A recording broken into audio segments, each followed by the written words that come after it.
imisaad itiri iPhone igad anwareeyo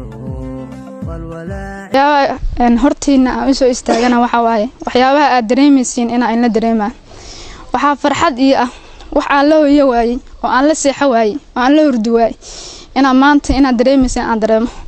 waxa been ahayn in aan la hamin aan seexan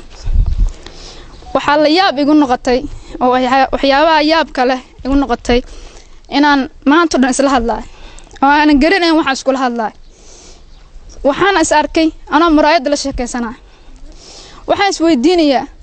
waxa aad dareemisid dadka meesha jooga ma dareemiyaan saa u jeedin waxaan taaganaa jaamacadda waxaan taaganaa qorax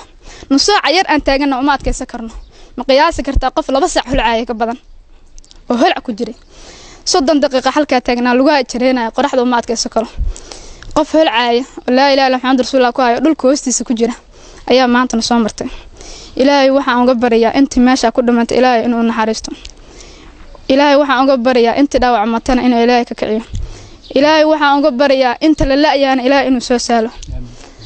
waxaan ka codsanayaa ardayda iyo dhammaan maamulka iyo macallimiinta professorka maanta ana halka maraya way qabtay waxaan dhawaa oomana sababta alla oomana waxa way qalbiga gubanay wax kasta waa cad biyo kasta waa cad wax kasta waa qaat hadana haraadka haya ma dhamaanayo leeyahay Soomaali weyn meel soo joogto isgarab istaaga waxaan leeyahay dhalinyarada Soomaaliyeed Muqdisho haday damiir yeesheen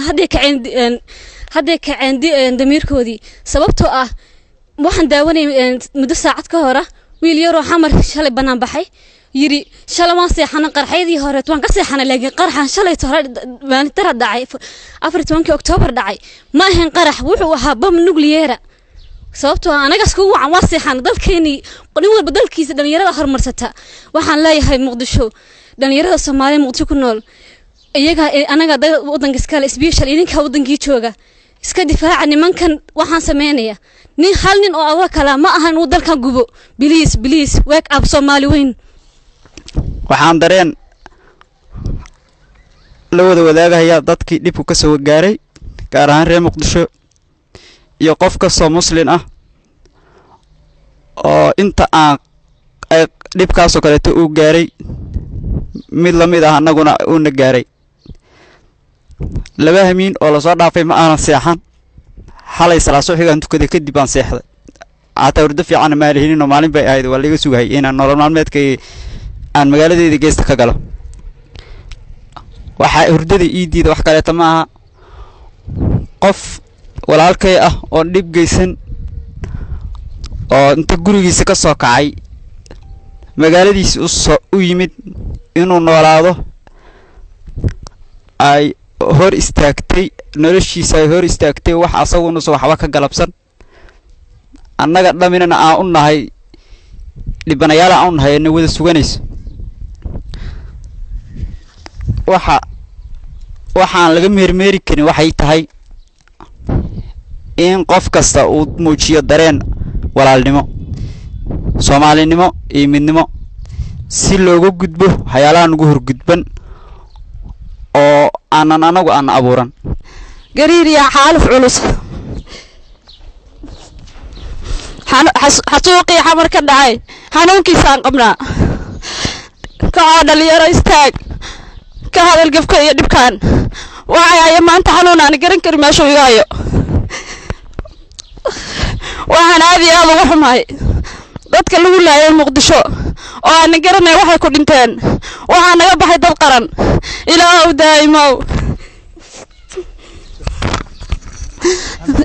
daa'imo aad iyo aad baa ugu xumahay dhibaatada xamar ka dhacday ma garanayna dadkaas waxay ku dhinteen ma garanayna waxay galabsadeen ma laha waa dad uu la iska laayay waxaan leenahay hooyadii gablantay anagu gariirka waa kula qabnaa waxaan leenahay dadka waalidiinta iyo dadka ehelka intaba xanuunka waa la qabnaa haddaan nahay dhalinyarada gaalkaayo iyo dhalinyarada reejiyo anaga dhibaato waa la qabnaa waana idin gurmanaynaa geeliyoona waa la garab joognaa aad iyo aad ugu xunahay waxaan leeyahay dhalinyarada meel kasta aad joogtaan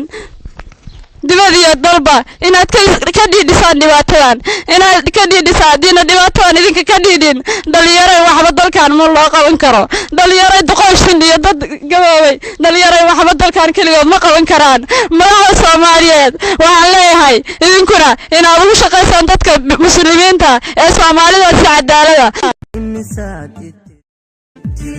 aros aan tago diriciisna anna aan ka gubay